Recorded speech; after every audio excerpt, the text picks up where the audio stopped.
4장. 쉬무엘의 말이 모든 이스라엘에 있었다. 이스라엘이 플레셋을 맞아 전쟁하러 나가서 에벤에제르 옆에 진을 치고 플레셋인들은 아펙에 진을 쳤다. 플레셋인들이 이스라엘을 맞아 전열을 정비하였다. 전쟁이 일어나자 이스라엘이 플레셋 앞에서 패하였다. 그들이 전쟁터에서 4,000명가량을 쳐 죽였다. 그 백성이 그 진으로 왔을 때 이스라엘의 장로들이 말하였다. 어찌하여 여호와께서 오늘 플레셋 앞에서 우리를 패하게 하셨는가? 우리가 여호와의 언약궤를 실로에서 우리에게로 취하자. 그러면 그것이 우리 가운데로 들어와서 우리를 우리 원수들의 손에서 구원할 것이다.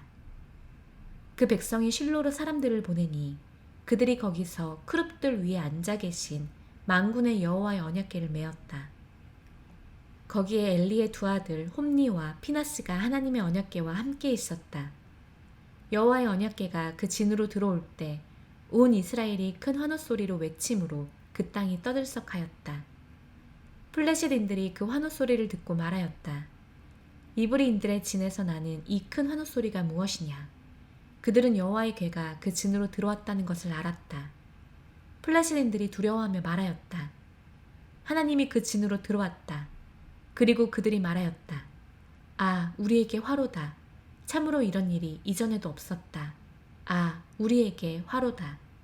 누가 우리를 이 강한 하나님의 손에서 구할 수 있겠느냐? 이는 그 광야에서 모든 재앙으로 미츠라임을 친 바로 그 하나님이다. 강해지고 남자다워라, 플레셋인들아. 그렇지 않으면 그들이 너희를 섬긴 것처럼 너희가 이브리인들을 섬길 것이다. 너희는 남자답게 싸워라. 플레셋인들이 싸우니 이스라엘이 패하고 각 사람이 자기 천막으로 도망하여 매우 큰 재앙이 있었다. 이스라엘 중에 보병 3만 명이 쓰러졌다. 하나님의 궤는 빼앗겼고 엘리의 두 아들 홈니와 피나스가 죽었다. 비냐민 사람이 그 전쟁터에서 달려가서 그날의 실로로 왔다.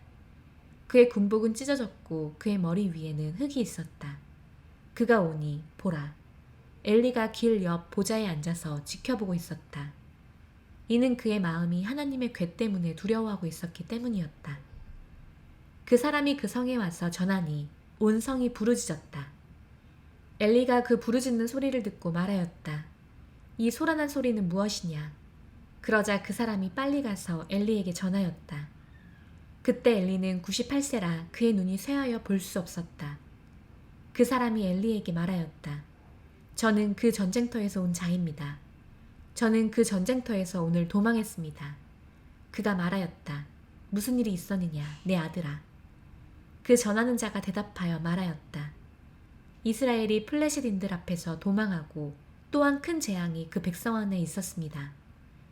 당신의 두 아들 홈니와 피나스도 죽었고 하나님의 궤도 빼앗겼습니다. 그가 하나님의 궤를 언급할 때 엘리는 보좌에서 뒤쪽 문 옆으로 쓰러져 그의 목이 부러져 죽었다.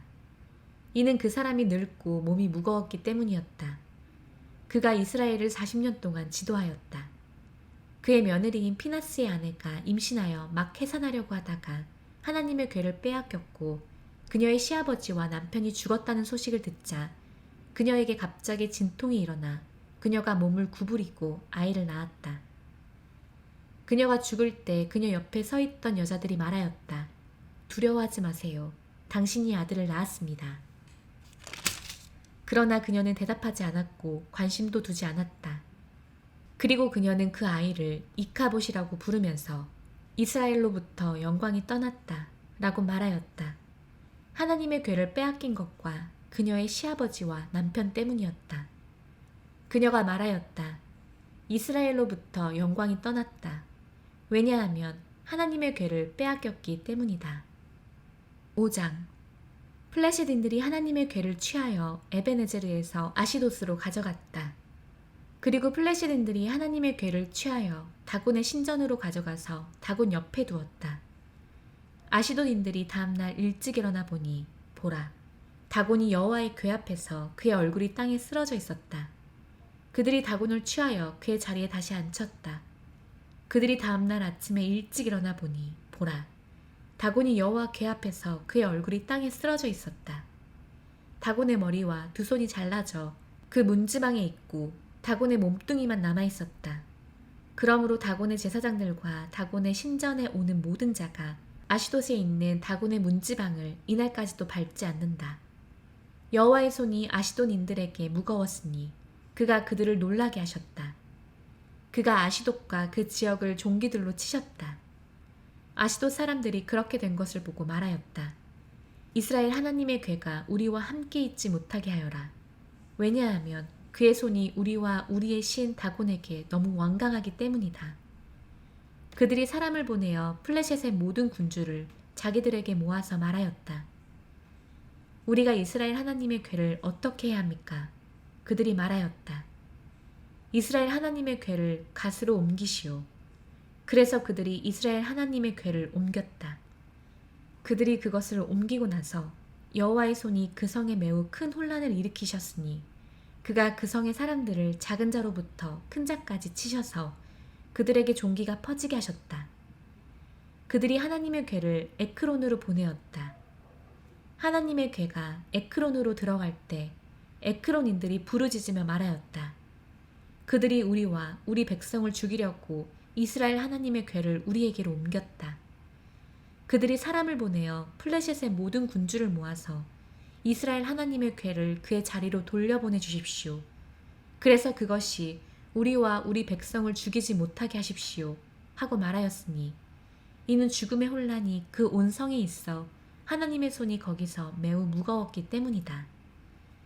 죽지 않은 사람들은 종기에 걸려서 도움을 청하는 그 성의 소리가 하늘로 올라갔다. 6장. 여호와의 궤가 플레셋들의 7달 동안 있었다. 플레셋인들은 그 제사장들과 점쟁이들을 불렀다. 우리가 여호와의 궤를 어떻게 해야 합니까? 우리가 그의 자리로 그것을 어떻게 보내야 하는지 우리에게 알려주십시오. 그들이 말하였다. 만일 이스라엘 하나님의 궤를 보내려면 빈손으로 보내지 마시고 당신들이 정녕 그것을 위하여 배상금을 물어야 합니다. 그때 당신들의 병이 나을 것이고 그의 손이 당신들에게서 왜 떠나지 않았는지도 알게 될 것입니다. 그들이 말하였다. 우리가 그것을 위하여 물어야 할 배상금이 무엇입니까? 그들이 말하였다. 플레셋의 군주들의 수대로 금 종기 5개와 금쥐 5개입니다. 왜냐하면 같은 재앙이 당신들 모두와 당신들의 군주들에게 있었기 때문입니다.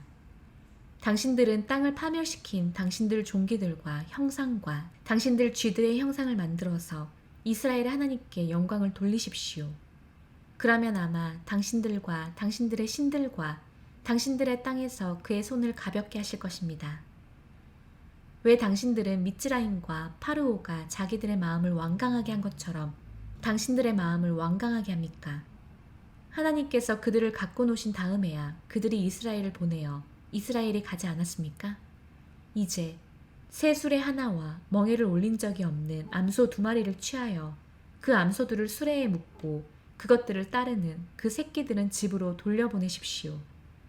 그리고 당신들은 여호와의 궤를 취하여 수레에 놓고 당신들이 그것을 위하여 배상금으로 무는 금 기구들을 그 옆상자에 담으십시오. 그리고 당신들은 그것을 보내어 가게 하십시오. 그리고 당신들은 보십시오. 만일 그것이 그 경계 길인 벳she메시 쪽으로 올라가면 그가 우리에게 이 큰 악을 행하신 것입니다. 그러나 만일 그렇지 않으면 그의 손이 우리를 치신 것이 아니라 우연히 그것이 우리에게 일어났다는 것을 알 수 있습니다. 그 사람들이 그렇게 행하여 그들이 암소 2마리를 취하여 수레에 묶었다. 그리고 그 새끼들은 집에 가두었다. 그들이 여호와의 궤와 금쥐들과 종기 형상을 담은 그 상자를 그 수레에 놓았다. 그 암소들이 벳she메시 길로 곧장 갔다. 큰 길로만 그것들이 계속 가며 울고 오른쪽으로나 왼쪽으로 발길을 돌리지 않았다. 플레셋의 군주들이 그것들을 따라 벳she메시 경계까지 갔다. 그때 벳she메시 사람들이 골짜기에서 밀추수를 하다가 그들의 눈을 들어 그 궤를 보고 기뻐하였다. 그 수레가 벳she메시 사람 여호와의 밭으로 와서 거기 서니 거기에 큰 바위가 있었다. 그들이 그 수레의 나무들을 쪼갰고 그 암소들을 여호와께 올림제물로 올렸다. 레위인들이 여호와의 궤와 금 기구들이 들어있는 그 상자를 내려서 그 큰 바위에 놓았다. 벳쉐메시 사람들이 그날에 여호와께 올림제물들을 올리고 희생제물들로 제사드렸다. 플레셋의 5군주가 보고 그날에 에크론으로 돌아갔다. 플레셋인들이 여호와께 배상금으로 문 금 종기들은 아시돗을 위하여 하나, 아자를 위하여 하나, 아슈켈론을 위하여 하나, 갓을 위하여 하나, 에크론을 위하여 하나이다. 그 금쥐들은 그 5군주가 맡은 플레셋의 모든 성, 곧 요새화된 성으로부터 성병 없는 마을까지의 수다. 그들이 여호와의 궤를 놓았던 그 큰 바위는 이날까지 벳쉐메시 사람 예호시아의 밭에 있다. 그가 벳쉐메시 사람들을 치셨다. 왜냐하면 그들이 여호와의 궤속을 보았기 때문이다. 그 백성 중 5만 70명을 치셨다. 여호와께서 큰 재앙으로 백성을 치셨기 때문에 그 백성이 애곡하였다. 벳쉐메시 사람들이 말하였다. 누가 이 거룩하신 하나님 여호와 앞에 설 수 있을까? 그분이 우리에게서 누구에게로 올라가실까? 그들이 키리야 예아림 주민들에게 사신들을 보내어 일렀다. 플레셋인들이 여호와의 궤를 돌려보내었으니 내려와서 당신들에게로 그것을 올리십시오.